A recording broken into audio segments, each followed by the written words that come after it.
Welcome back, Devils fans. It is your host, Ace, here on Running with the Devils, where we are talking New Jersey Devils hockey all year long.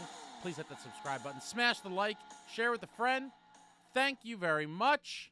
And tonight, our New Jersey Devils are hitting the ice at the Prudential Center, hosting the Montreal Canadiens after returning from a 3-game Western Canada road trip, which saw the Devils go 2-1 with 2 shutouts against Vancouver, winning 6-0, and beating Edmonton 3-0 with Jake Allen in net. Those 2 shutouts sandwiched an overall disappointing outcome in Calgary, where the Devils lost 3-0 in the game late, scoreless till about 5 and change left in the game. Devils found a way to lose that one, but winning 2 of the last 3 on the Western Canada road trip. They had won at home against Anaheim 6-2 before going on the road trip, and so the New Jersey Devils are 3-1 in their last 4 games, looking to build on the momentum, looking to keep climbing in the standings. And let's just take a look at what we have coming up.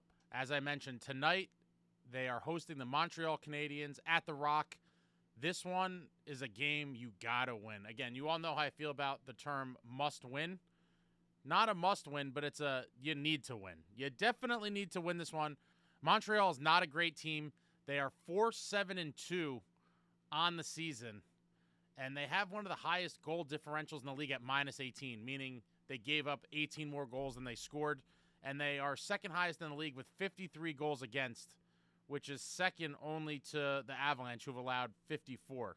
A struggling team coming into the Rock. We got to take care of business, just like we did against Anaheim. Got to win these games you're supposed to win.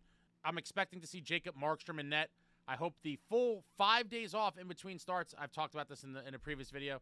Not a huge fan of making your number one guy sit out that long in between starts, but it is what it is.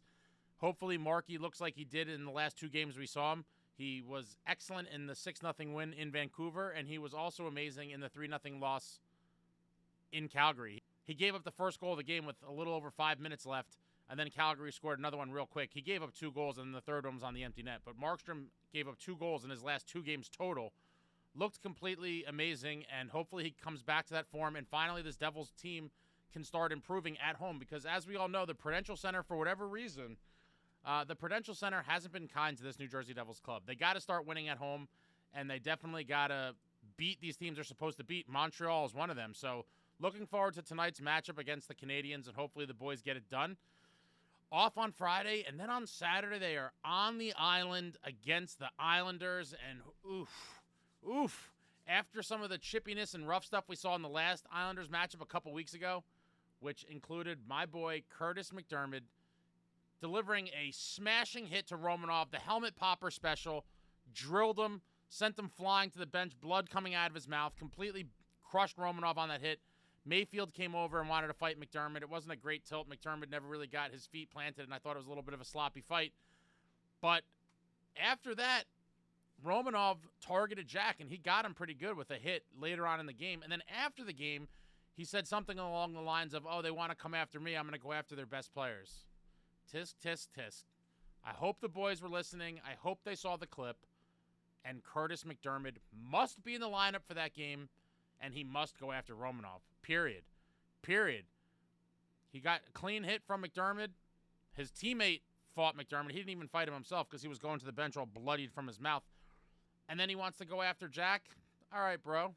I see you. McDermott, you know the mission at hand. You know the assignment.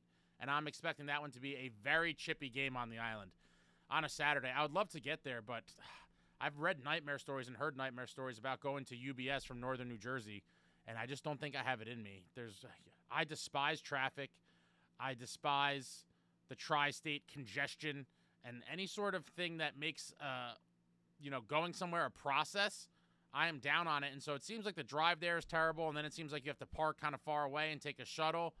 None of this stuff sounds appealing to me, and so the most appealing thing will probably be watching it at home on my comfortable sectional on my monster projection screen with my own amenities and food and beverage in my own cupboard and refrigerator. But one day I'm going to get to UBS. One day I'm going to do it. I just don't think this will be the time. But big matchup against the Isles on Saturday.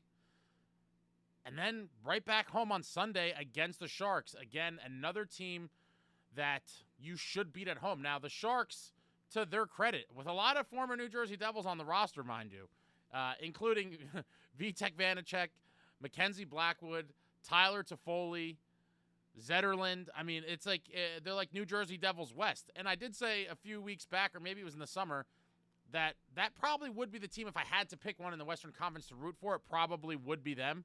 I really did like Toffoli a lot and thought he did some great stuff with his time as a New Jersey Devil. But, you know, it didn't pan out, and it is what it is. You know, he got cashed in at the deadline for less than I would have liked in return. Goes to Winnipeg, plays there for the, you know, from the deadline on, and in free agency signed with the Sharks. So, listen, the Sharks are not a good team, but they are scrappy. I think Vanacek had like 49 saves or something the other day. And, you know, a lot of those guys are going to be looking for revenge on the Devils. And so, unfortunately, with the history of former Devils seemingly scorching the Devils every chance they get to play them, I am a little bit worried. You know, we saw it in the Flames game, right? The game-winning goal, the first goal for the Flames was a Kevin Ball assist to Blake Coleman in front. Puck's coming to the line. Ball just fires it towards net. Coleman gets the tip. Former Devil to give them the win. And then Coleman actually added the empty net goal as the insurance late in the game. And I was really fearful that Henrique was going to light us up when we faced the Oilers the other night. Henrique had a hat trick, if you guys remember. It was either last season or 2 seasons ago when he was a member of the Ducks. I believe it was his first career hat trick in the league, and it came against the Devils while he was with the Ducks. Luckily, we shut him and the whole Oilers team out the other night in that beautiful 3-0 win to finish off the road trip strong in Western Canada. But a lot of former Devils on that Sharks club. Hopefully, they are not going to come back and bite us. 3 very winnable games in front of the Devils before we head to Florida. I'm going to talk about that in a separate video. When looking at the next 3 games up for the Devils, I'm pretty much going to look at this the same exact way I looked at the 3-game Western Canada road trip before they went on it. And these 3 games, in my opinion, obviously winning all 3 would be ideal, and that is very possible. I would love nothing more for them to win these next 3 games, get the 6 points. That would be great. But at a minimum, I believe they need to get 4 points as the minimum. 4 is good. Winning 2 out of 3, or even, I guess, 1-0-2 technically would get you the 4 points as well. Highly unlikely scenario there, but winning 2 out of the 3 for 4 points, getting 5 points would be very good, and then obviously getting all 6 points is the goal and the A+ on the assignment. But got to get 4, would love to get 5, would really love to get 6 points in these next 3, and I think it's very doable. The way this team has been playing, I think a lot of you are now starting to back away from the ledge a little bit. After the 4-game slide, the Doomsdayers were out in full force. I do believe sometimes that sort of sentiment, especially negative, is a little contagious, and I think a lot of you kind of got tainted. Your viewpoint and thoughts of the team were a little bit tainted by some of the poisonous comments that have been coming into the either the comments or the post-game live chat. But as I said from the summer, I really do believe this team will be very good as the season goes on. Again, it's still very early on in this year and in the Sheldon Keefe administration in general. And I do believe General Keefe is going to get the boys firing. I really do. Won 3 of the last 4. Definitely a step in the right direction. And they've been competitive now in every game for the past couple weeks. The last game they were really out of was that Tampa Bay Lightning game at home. You know, they lost in Detroit. They were in that game till the very end. They lost against the Islanders in overtime, obviously, in that game till the very end. And so even in the losses, the Calgary game, they're in it till 5 minutes left. So I think even in the losses, the Devils were in the games till the very end, didn't get walked on. And that's what you want to see out of a very good team. And hopefully this team, when it all comes down to it, is a very good team that finishes strong in the standings and wins at least a couple rounds in the playoffs. I would love to see this team get to the conference finals. Obviously, I would really love it to see them go to the Cup finals. Then, obviously, if they won the Cup, I would probably pass out live either at the arena or on this channel at some juncture. But a Stanley Cup is what they have to keep pushing for. And while I can't say with a straight face that I think they're, you know, a Stanley Cup favorite right now, very early on in the year, I do like how the team's coming together. And if Markstrom continues to play at the top of his game, which we've now seen in his last 2 starts, and the defense and offense kind of get clicking, I do believe the sky's the limit. And so we head into these next 3 games. Tonight, at home against the Canadiens. Saturday, on the road against the Isles. And then right back home Sunday against the Sharks. Got to get 4 points. 5 would be really nice. And 6 is what we're going for. We'll see how that all plays out. I'll be coming to you guys with the post-game live show after every game, as I've been doing all year long. Appreciate all of you that come out and participate in that. It's always a good time, especially when we win. Victory beers always taste better than loser beers. And that's setting the table for the Florida trip, the 3-game trip to Florida with back-to-back games against the Panthers before wrapping up against the Lightning. That is going to be a real test. And I'm going to make a separate video on that, in the next couple days or so. But that's going to be a real grueling one. And so they got to take care of business in these first 3 before they get to the 3-game Florida road trip, because that's a big one. And to me, that's going to be a real kind of litmus test, if you will, to see where this team really is. Because hopefully we perform well in these next 3, and then you're going into Florida against the defending Cup champs for back-to-back games, which you don't see too often. Back-to-back games against the Panthers in Florida, and then the Lightning, who are no slouch by any stretch. So I'm looking forward to the rest of November. As I mentioned a couple weeks ago, really Thanksgiving is where my first kind of checkpoint to see, okay, now we've played X amount of games. It's Thanksgiving. This is kind of my first real assessment of where the team is and where I think they're going to go. And it's coming up quicker than you think. I mean, we're already, a week into November. It's crazy. This year has flown, and it's crazy to think, after waiting months for the season to start, that the opening games, the Global Series, was over a month ago. I mean, that's like mind-blowing stuff. It seems like it was just the other day, but hockey season goes by fast, I suppose. Time flies when you're having fun, and the hockey season is certainly fun. But let me know what you guys think about these upcoming games in the comments. Let me know what you think about anything I said.